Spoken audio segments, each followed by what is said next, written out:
Hello and welcome to another week of Candid Moments with myself, Sapphire.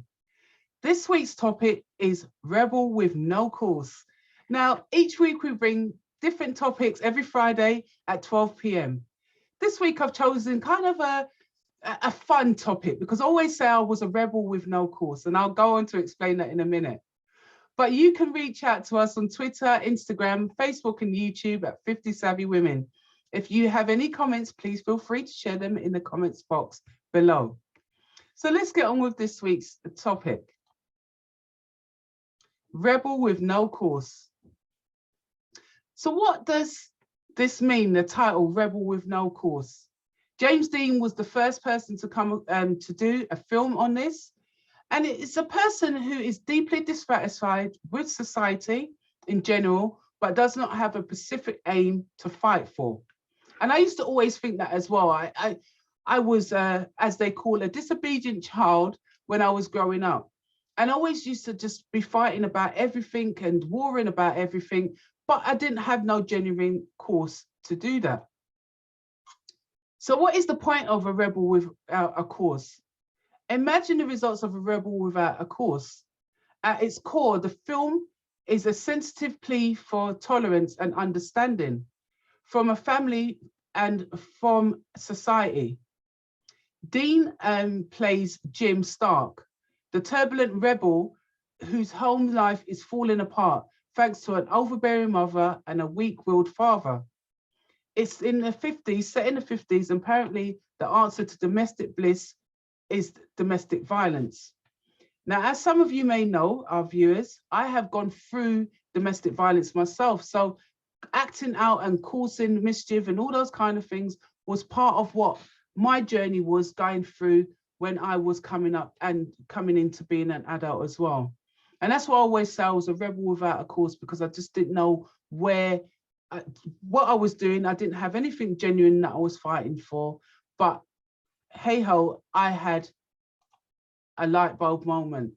And that light bulb moment was, well, what am I actually fighting for if I'm not fighting for a cause? So I decided to fight for myself. And that in that moment, I changed the way I viewed things ahead. So why did I change from being a rebel to a successful businesswoman? Because I knew that being a successful business person or a successful person was more appealing to society than it was being a rebel. Now, I always have used my past experience to shape my future.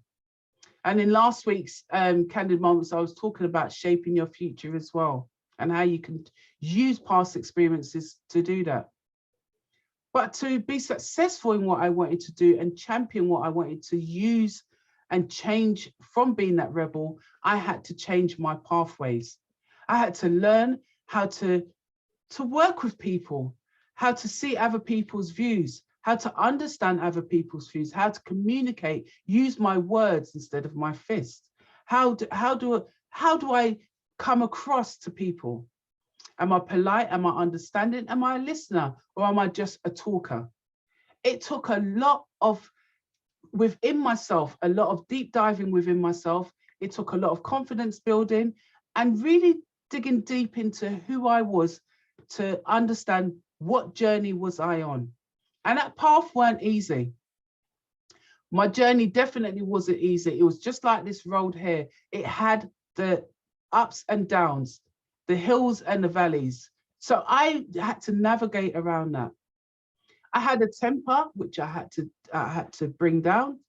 I used to get into fights unnecessarily as well, because I just didn't use my words. I didn't understand how to use my words. And that's why I always say I was a little rebel when I was growing up.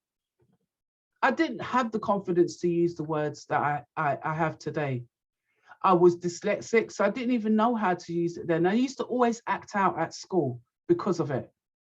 A lot of people don't understand dyslexia and always assume that it's to do with reading and you can't spell and all these things, but it's also to do with your behavior as well. That shaped me when I was a young teenager going through school, because I couldn't understand what was being taught to me. I acted out. I was that rebel in school. As I became older, I wasn't listening to people because I didn't know how to. When I learned of my dyslexia, I embraced it and started to feel a relief and started to realize that all of my past behaviors, acting out as a rebel, was all contributed to me being dyslexic as well. So what did I do? I started to speak out. I started to speak out on about my dyslexia. I started to help other people with dyslexia and starting to understand that this was part of my past, but I was going to change it into a positive for my future. I stopped fighting. Yes, I was a rebel when I was younger, and I used to get into scraps when I was younger. And I stopped fighting. I stopped not listening. I always started to listen. Stop for a minute and hear somebody else speak.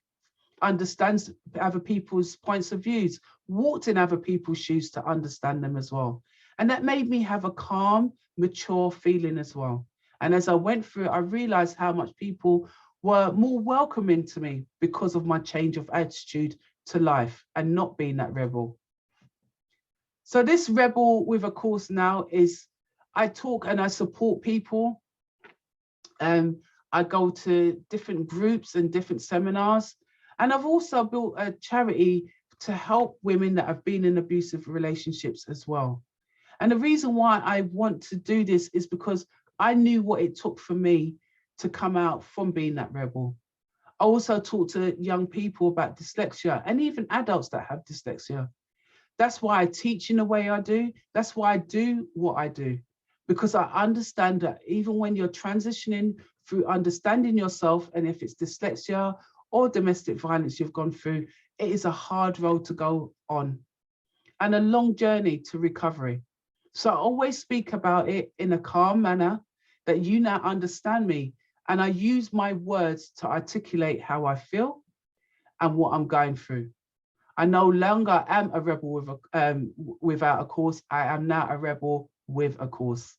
Thank you for listening today. And if you want to contact us, please feel free to use these contact details and I will be happy to share some more insights. If you need any help with any property related or anything I spoke about today, dyslexia or domestic violence, please feel free to reach out to me where we can have a private discussion about that as well. And I can help you to understand where I started from and where I am today and how I managed to do that. I'm really happy to support you on that. Tune in next week where we have another wonderful topic of candid moments with myself, Sapphire. Thank you for listening to me today.